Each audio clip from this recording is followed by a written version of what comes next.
Ish bor joyda baribir xato bo'ladi. Obyektlaringizda xato yoki kamchilik bo'lib qolsa, xarajatni uyda egasi qoplaydimi yoki sizmi?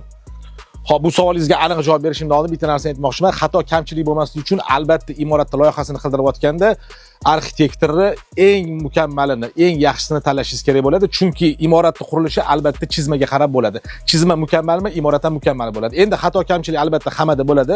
O'sha har doim aytaman, oyim bitta narsani har doim ta'kidlaydi. Ish bor joyda xato kamchilik bo'ladi. Endi loyihaga asoslangan holda imoratimizni qurayotganda qayerdadir qanaqadir ustalarimiz tomonidan qilingan xato, u kechirilmaydigan xato bo'ladi, lekin unga javobgar baribir prorab. Ya'ni men qurayotgan imoratda qanaqadir xato bo'lsa, u meni bo'ynimga tushadi. Sababi imoratning egasi meni bo'ynimga polniy rost imoratda korobkasini qurishi vazifasini bo'yniga yuklagani uchun xato bo'ladimi, kamchilik bo'ladimi, uni bartaraf qilish, uni oldini olish yoki bo'lmasam xato bo'lib qolganda to'g'irlashga ketadigan sarf xarajatni hammasi prorabbi, ya'ni meni bo'ynimga tushadi va men unga 100% javobgar bo'laman.